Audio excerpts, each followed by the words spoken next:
They are getting this, we're a little bit early, so they're gonna get the food set up. We have this room from 1:30 to 2:30, okay?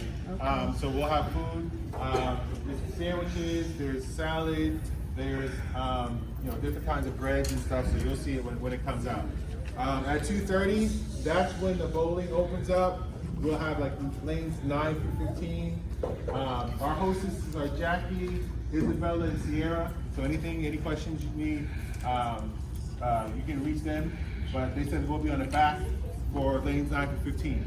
That's also we'll be on the back for I guess the back end where lanes 9 through 15 for bowling. For video games, there's unlimited video games. So they're gonna go get the cards. There's nothing about tokens, right? So like anything that has tokens, all that stuff, that's not unlimited. You can't do that. But like racing games and all that stuff, that's you can play those to your heart's content. Then there is laser tag. So if you guys want to do laser tag, we can do that. They say about 25. I just need to let them know in advance. They can do laser tag. We also have escape rooms. So the way that the escape rooms work, they are a group of 6, and we have 3 games. We have 3 games. So 2:30, 3:30, and 4:30 because it is on the hour. All right. So if you put your group of 6 together, you could go 2:30, 3:30, or 4:30. Okay. For escape rooms. Okay. So you have 3 games with escape rooms. And that's it. We're here till about 5:30. We have the food here, but if you wanted to order any kind of special drinks, you can do so, or any kind of food, you can do so. That'll be on your own. Okay. But you can do so if you want to. We are going to Golden Corral after here, so if you want to save your appetite, you can. We are going to Golden Corral once we leave here at 5:30. So it's about 3 hours of entertainment and fellowship, and make sure have some fun. Okay, George. Yes. Would you introduce us to your committee? Oh yeah. Sure. That'd be a nice time to do that. So this is not a one-man show. I'll just wait to do that. We can start to do that.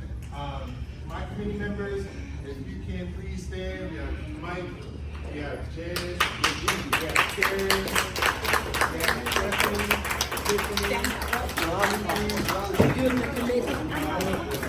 so we can acknowledge you. Yeah!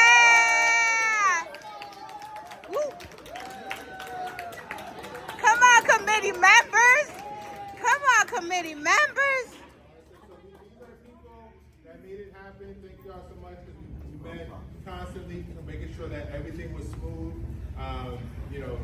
So definitely it's not a one-man show with it, but I appreciate you guys as far as getting your monies in because that really helped. But we'll certainly talk a little bit more about that a little later. Russell, yes, sir? Bowling is unlimited? Yes, bowling is unlimited. So it's unlimited bowling, so you can stay there. If you want to go to laser tag or to escape room, all that stuff, you can do so.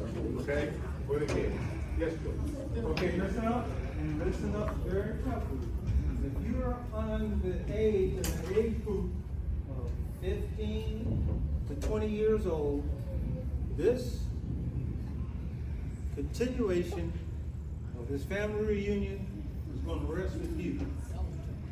My generation passed it to Titus' generation, and they knocked it out of the ballpark. Okay? But this has to do with leadership. Okay? Now you guys are going to get a leadership lesson. I have been very fortunate. I'm 78 years old. And I have been very fortunate. I've served several presidents. I've ridden on an airplane with President Reagan on Air Force One. I've worked with President Clinton. I was appointed to the National Academy of Science for Research and Development. We produced a space plane that can now fly from New York to Australia in 4 hours.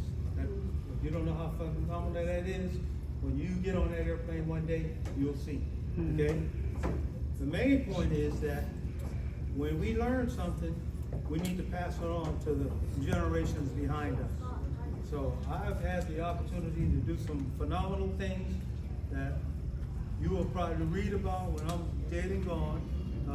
But while I'm still alive, I'm going to try to pass it on.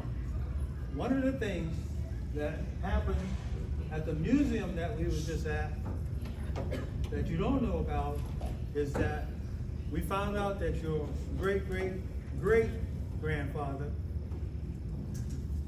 was Phineas Brockington, who was a bishop in the AME church, and he sold for $300. And some of you, when you get back home, it's going to be on your computer. And if others don't know, we'll pass it along. It's on Danny's computer. It's on Bishop Smith's computer. It's on my computer. So we'll pass that on.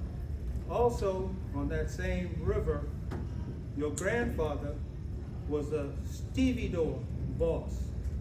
Okay, he's a gang boss on the Longshore. That's Thomas Smith. That's the one you hear Bishop Smith talk about. Okay, when we went by his house, he gave us a nickel. He bought a new car every 2 years. He would never let us ride it. And when Shirley was in college, she told him that she was too old to get a nickel. So he started giving her a quarter. Yeah. That's it. That's all you get. But also on that same river, okay, at the end of that pier, before that building was built, okay, that's where my father taught me how to fish, on that same pier. Okay, on that same pier, I taught this young man who I am instructed to no longer call Gigi. I now call him George. Yeah. Okay? And just like our newest attorney, okay, Mike, you can call him Mike, he's Attorney Smith, okay? We have to learn these things, in public, that's what we do. We call by the former name, yes. But in private, it's Shorty. Yeah. That's Danny. Yeah. That's Gigi. That's how we do. That's how we roll. We're a family. We're together.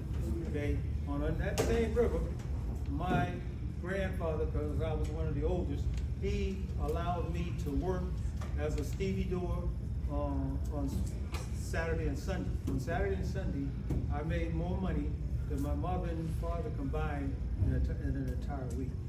Okay? That's the strength he had as a stevedore boss. Okay?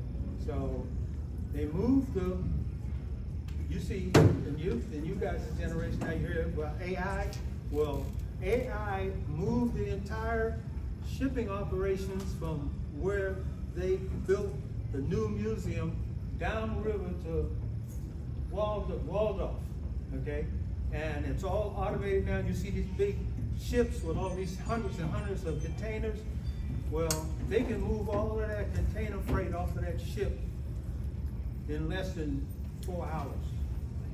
It took us a week, sometimes a week or more, to move it by hand. Okay? So that's the advancement that is taking place.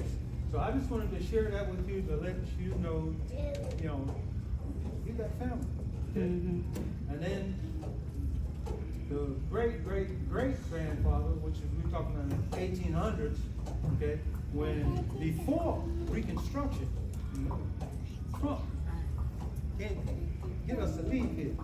Okay? We're gonna stay here. We're gonna be here for a minute. But anyway,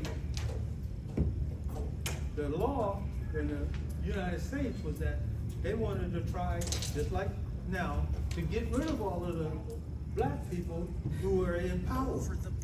We had senators, we had congresspeople, we had governors, black people who ran the United States of America before Reconstruction, before 40 acres and a mule. We're not asking for something that we don't deserve. We're not asking for something that we shouldn't have. We earned that. Mm-hmm. Your family, okay, bought the property from King James, from the city limit all the way to North Charleston Bond. Your family owned all the property. And then in the latter years, all of the property that Bishop Smith was telling me about on Union Heights, it was owned by the Smith family. He sold it all. Not all. So he kept a couple of houses. But we owned all of that. Okay? So we have to learn now when we get it, keep it. Yep. We have to keep it. So we have to pass these things on to the next generation, okay? And so then I don't have to have Mike tune it up, so Heather and I can forgive me.